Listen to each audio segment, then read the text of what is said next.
Hi Veggie Fit families, it's Dr. Yami and welcome to Veggie Fit Kids.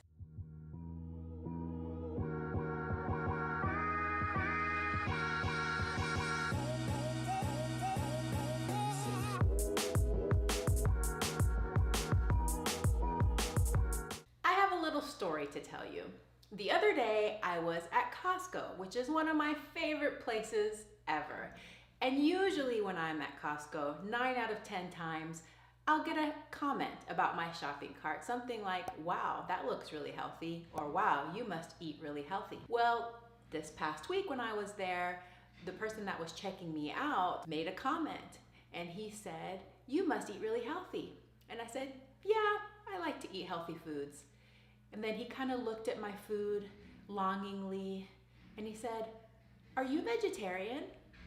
And I responded, actually, I'm vegan. I eat a plant-based diet. And again, he got that look in his face. And he said, I wish I could be vegetarian. I've always wanted to be. I used to work at a vegan restaurant, but then I realized, I just can't do it. That's when I told him a very important principle that I want you to take home with you today. And that is, it doesn't have to be all or nothing. Remember that. It doesn't have to be all or nothing. If you're torn between eating super healthy and just eating junk food all the time, you are living in an all or nothing mindset. And this is not helpful to you. There are some people whose personality types do well with that.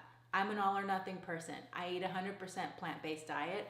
It aligns with my life. It's great. But I feel like the majority of people don't want to be constrained to those guidelines. So this is what I say to you. Eat as healthy as you can the majority of the time. There's a couple of ways to approach it. You can look at the 80-20 rule. So 80% of the time you eat as healthy as possible, so that 20% of the time you can have some fun and enjoyment in your food. This is the time when you can have the chips and the ice cream and those kinds of things.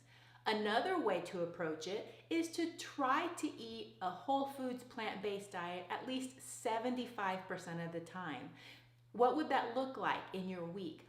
That would mean that 75% of your meals are plant-based and 25%, which equals 4 meals a week, contain your animal products. So that would be something to strive towards. I don't want you to feel like you're not healthy or you're a failure if you're not 100% plant-based. Because right now, today, the next meal, you can begin to incorporate more fruits, vegetables, whole grains, and beans into your meals, which are going to be nourishing right now. The same applies for your children. At Veggie Fit Kids, I focus on families and children. So the choices that you make for yourself also translate to what you do for your family. The same thing applies. It doesn't have to be all or nothing. If that mindset is holding you back from making progress in your health, then throw it away. Eat as healthy as you can the majority of the time, and the rest of the time, don't stress out about it. Principle number 2, keep it simple. You do not have to go out and make these beautiful, elaborate, gourmet vegan meals.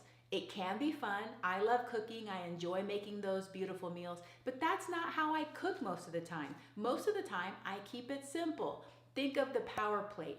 Fruits, vegetables, whole grains, beans. Something as simple as having brown rice with black beans, some broccoli, and an apple for dessert. That is simple. That is easy. You can start to integrate that into your life. Another simple approach would be for each meal, how can you incorporate more fruits and vegetables? You can just start there. How can you just add one vegetable to your lunch and to your dinner? How can you add one fruit to your breakfast? Start simple. And the third principle that I wanted to share with you today is follow your heart's desires. Just like that man at Costco got that look on his face, I could tell that his soul wanted to make a change. That to me indicates desire. There was some reason that he wanted to start eating what he felt was a healthier diet. If you also have that desire and you're watching this video, so I think you probably do, follow that desire and start taking steps toward it. Don't do it with fear and trepidation in your heart. Do it with curiosity. Do it with passion. Start reading more. I have lots of resources listed under veggiefitkids.com under the resources page. Start reading, watch documentaries, maybe pick up some cookbooks. Join groups. There are hundreds of different groups on Facebook now.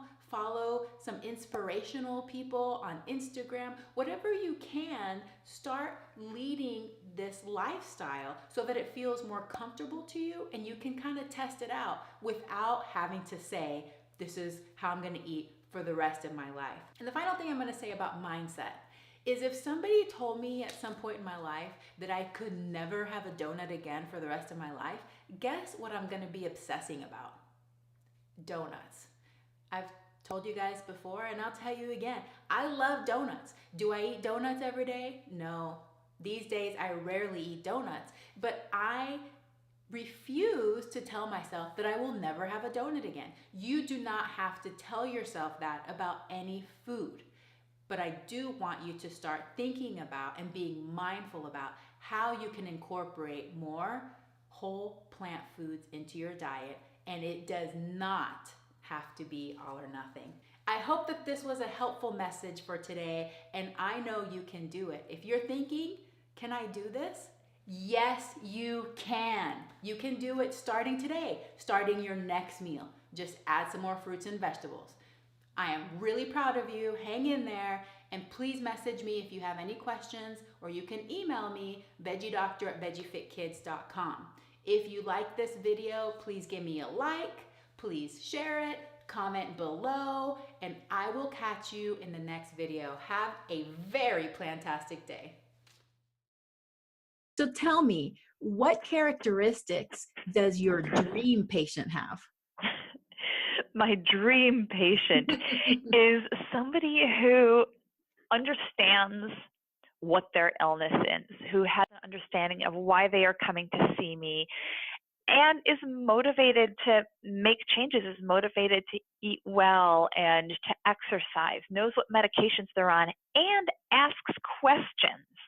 Some patients are afraid to ask questions of their doctors because they feel like they're annoying their doctor or their doctor doesn't have enough time. Me as a doctor, if somebody has questions, I'm going to take the time to answer those questions, even if it means that their so-called 15-minute time slot, we go over that time, because somebody who asks questions I know knows enough to be able to ask those questions and is invested in their own health. I completely agree. And I definitely agree about the asking questions, because otherwise we don't know